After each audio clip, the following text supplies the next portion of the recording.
আমি বিস্মিত হচ্ছি ময়ূকবাবু যে একজন এসপি তিনি বলছেন যে ধৈর্য ধরছিলাম 30 ঘন্টা।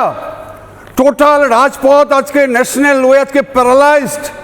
আজকে সাংবাদিকদের যেভাবে মার্সিলেসলি মারছে, একটা সাংবাদিক, একটা মহিলা সাংবাদিক, সে চিৎকার করছে, 100 ফুট ছুটে যাচ্ছে, পুলিশ দাঁড়িয়ে আছে, কিছু করছে না, বলছে আমাদের কিছু করণীয় নেই।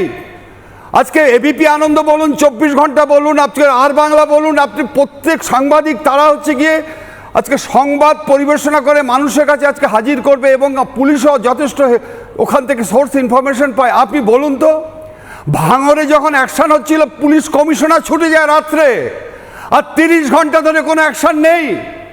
আপনি আজকে মনে রাখবেন যে মার্চ 2023, মনে রাখবেন কথাটা, মার্চ 2023 শ্মশান যাত্রা শুরু হয়েছিল বন্দে ভারত। বন্দে ভারত ট্রেনটা যখন স্টার্ট করে এই মুর্শিদাবাদে তখন ঢিল মেরে আজকে কিন্তু র্যানসেক করে দিয়েছিল এবং একজন বলেছিলেন যে ওটা হচ্ছে গিয়ে আজকে কিষানগঞ্জে হয়েছে।